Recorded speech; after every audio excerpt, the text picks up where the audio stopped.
Hi friends, good evening. எல்லாரும் எப்படி இருக்கீங்க? நான் போன வீடியோ வந்து நம்ம ஸ்டேட் போர்டு நம்ம தமிழ்நாடு கவர்மெண்ட்ல என்னென்ன போர்டு இருக்கு அப்படின்னு சொல்லியிருந்தேன்.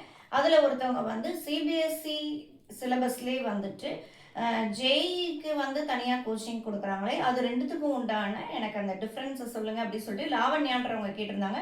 ஸோ அவங்களுக்கு அதை சொல்கிறதுக்கு முன்னாடி நம்ம தமிழ்நாடு ஸ்டேட் போர்டும் நம்ம சிபிஎஸ்சி சிலபஸ் ரெண்டுமே எப்படி பிரித்து பார்க்குறாங்க அப்படின்றத நம்ம பார்த்துக்கலாம் ஒரு வாட்டி. இப்போ தமிழ்நாடு ஸ்டேட் கவர்மெண்ட்டும் சிபிஎஸ்சி இருக்குது நம்ம தமிழ்நாட்டில். தமிழ்நாடு கவர்மெண்ட்டில் வந்து தமிழ்நாடு ஸ்டேட் போர்டு இருக்குது, மெட்ரிகுலேஷன் இருக்குது, ஆங்கிலோ இண்டியன் ஸ்கூல்ஸ் இருக்குது. இவங்க எல்லாருமே வந்து சமச்சீர் கல்வி முறை first standard to 10th 12th வரைக்குமே சமச்சீர் கல்வி முறை தான் இவங்களுக்கு.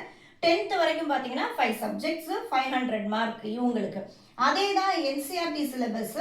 ஃபஸ்ட் ஸ்டாண்டர்ட் டு 12th ஸ்டாண்டர்டும் அவங்களுக்கும் என்சிஆர்டி சிலபஸ் தான். அதே 5 சப்ஜெக்ட் தான் first standard to 10th standard. 12th போகும்போது இவங்களுக்கு வந்து 500ம் ஸ்டேட் போர்டு வந்து 600மா மாறும். அது நான் உங்களுக்கு அடுத்த வீடியோவில் சொல்கிறேன். இதில் தமிழ்நாடு சிலபஸில் பார்த்தீங்கன்னா அதே 5 சப்ஜெக்ட்ஸ் தான். English, Tamil, maths, science, social science. இங்கேயும் சிபிஎஸ்சிலையும் அதே 5 சப்ஜெக்ட்ஸ் தான் 10th வரைக்கும். English, Tamil, maths, science, social science.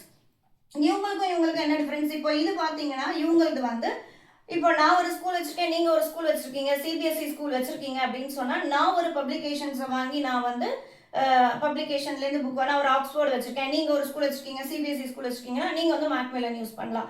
So 3rd standard புக்கே வேரியாக இருக்கும். இவங்களுக்கு வந்து ஸ்டேட் போர்டு சிலபஸ், இவங்களுக்கு வந்து என்சிஆர்டி சிலபஸ், பட் வேறு வேறு பப்ளிகேஷன்ஸ் வாங்கி யூஸ் பண்ணுவாங்க. ஏன்னா அவங்களுக்கு வந்து எல்லாமே ஆக்டிவிட்டி பேஸ், ப்ராஜெக்ட் பேஸு, நிறைய வந்து அதில் வந்து க்ரியேட்டிவிட்டி இருக்கும் அவங்களுக்கு. இவங்க வந்து 1 to 8th வரைக்கும் தான் அந்த மாதிரி வேறு வேறு பப்ளிகேஷன்ஸ் எடுத்து யூஸ் பண்ணிக்கலாம். ஆனால் 9, 10, 11, 12 வந்துட்டா அந்த என்சிஆர்டி புக்கை மட்டும்தான் அவங்க யூஸ் பண்ணணும்.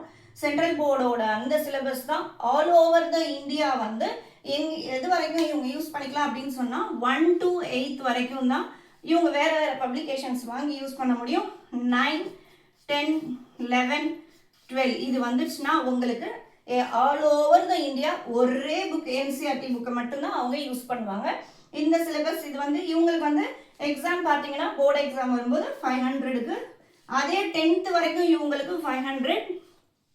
சிபிஎஸ்சி பேட்டர்னில் இந்த 10th ஸ்டாண்டர்ட் எக்ஸாமில் 500. இதே தமிழ்நாடு ஸ்டேட் கவர்மெண்ட் பேட்டர்ன்லையும் 10th ஸ்டாண்டர்டுக்கு 500 மார்க்ஸ். அடுத்த வீடியோவில் உங்களுக்கு நான் +1 +2 பற்றி சொல்கிறேன். தேங்க்ஸ் ஃபார் வாட்சிங். மறக்காமல் லைக் பண்ணிக்கோங்க.